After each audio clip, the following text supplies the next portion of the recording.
Welcome back to Combat Mission Shock Force 2, where we're getting stuck into some tank-on-tank action.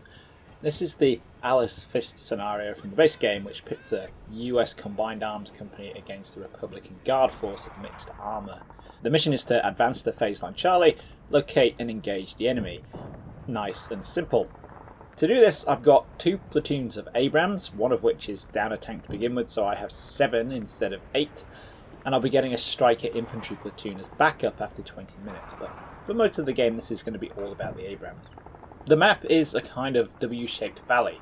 There are 3 pretty steep hills, one halfway up the left flank, one in the bottom right corner and one in the top right corner. In between the hills we've got a lot of rolling desert or steppe-like desert. There are a few palm trees about in the valley bottom. Apart from that, the map is pretty much completely devoid of concealment, making this very nice tank country.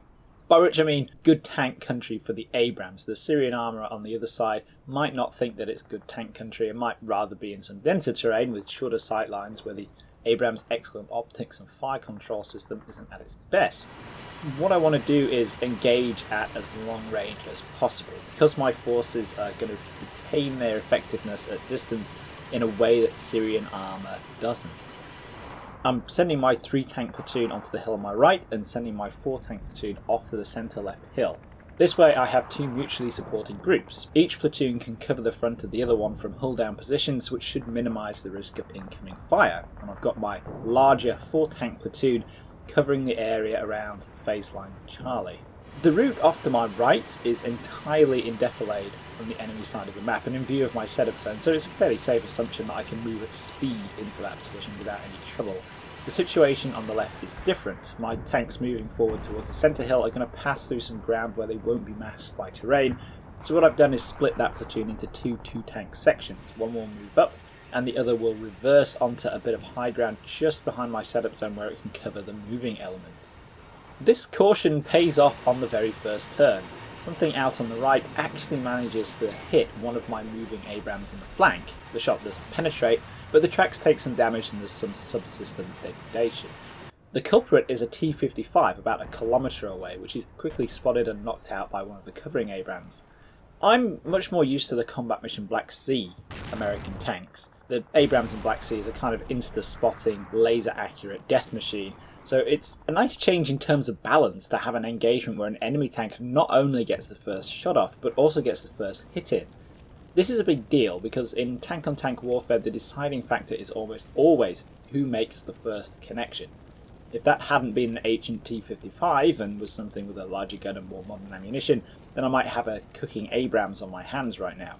The forward section makes it though, and once they're in position, they spot and take out another T55 down in the valley bottom without any trouble, but I'm not very interested in T55s. As the name implies, the T55 is getting a bit long in the tooth.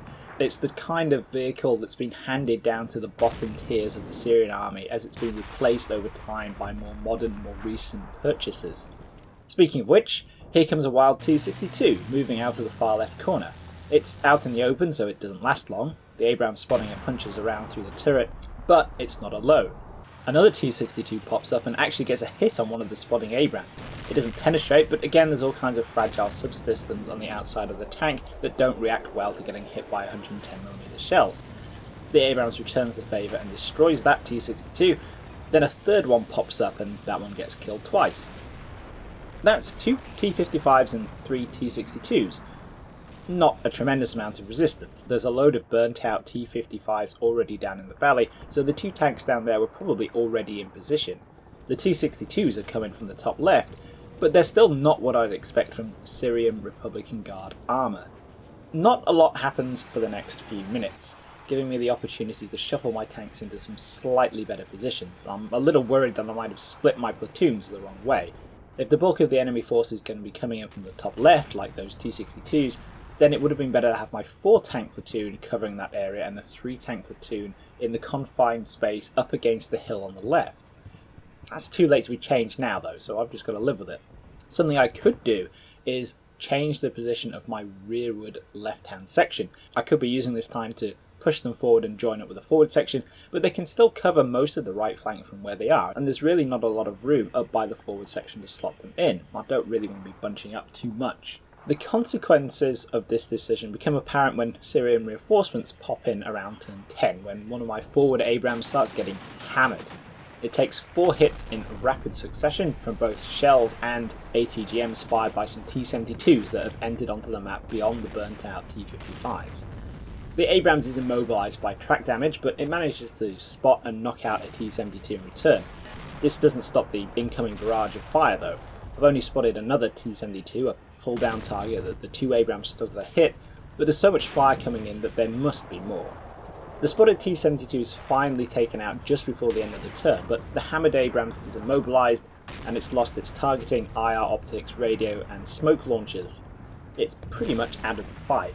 I haven't even spotted the bulk of the enemy T72s here, but they've got to be down on that bit of reverse slope past the T55s.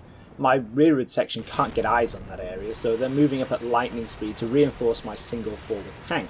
I bail the crew out of the damaged Abrams. Given the amount of fire coming their way, it's only a matter of time until something makes it through the armour and they take casualties. So I'm popping smoke with the surviving Abrams, which should give them a chance to run to cover. This turns out to be a good move. The T-72s carry on smacking the damaged Abrams, and eventually they score a penetration that destroys it. But by this time the crew have gotten out, and a few turns later they're safe on the reverse slope.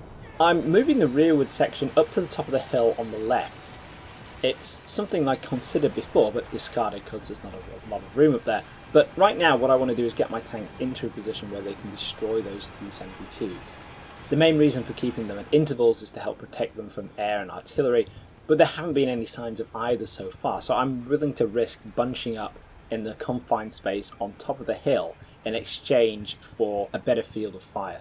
The Abrams are immediately rewarded with another kill, then a sharp fight kicks off as they and the T-72 start spotting each other. These are T-72 M1 Terms Ts, which are not only improved models of the T-72 export model with a little extra armour, but they've also got a top-of-the-line Italian optics thermal rangefinder and modern integrated fire control system bolted into the turret. These are only used by the Republican Guard, so these are the tanks I've been waiting for, and while they're coming off worse, they're giving a good account of themselves. 3 T-72s go down, but not before they've gotten 2 more hits in on the Abrams. There's still at least 1 more T-72 left though, and it spends the next turn taking pot shots at one of my Abrams on top of the hill.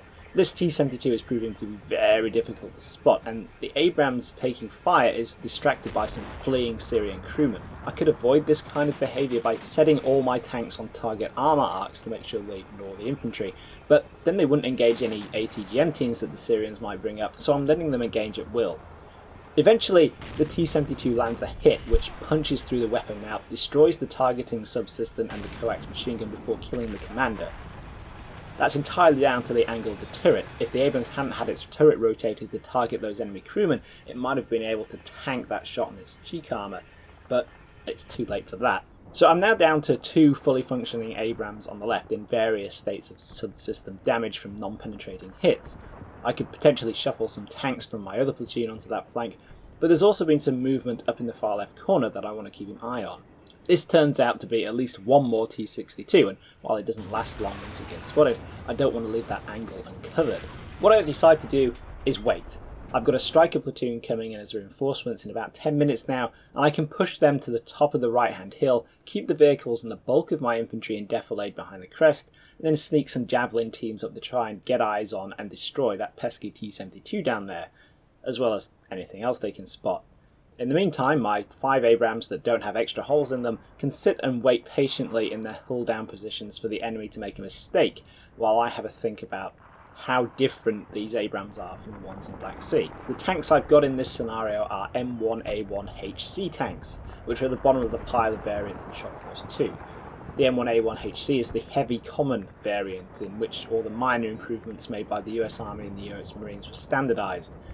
After this comes the M1A1SA, standing for Situational Awareness, which greatly improves the tank's spotting ability.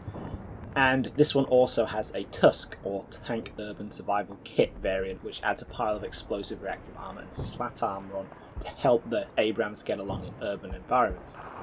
That's the last of the M1A1s before the game moves on to the M1A2, which is pretty much superior in every way, and then the M1A2 SEP, or System Enhancement Program, which is the best tank that the US have on offer in Shock Force 2, which has massively enhanced situational awareness, spotting accuracy, and information sharing capabilities.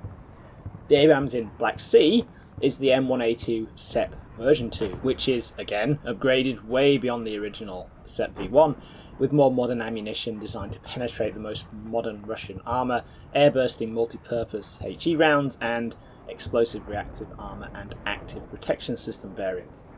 That's getting a bit ahead of the M1A1 HCs I have here, though, who are waiting to be bailed out by the infantry.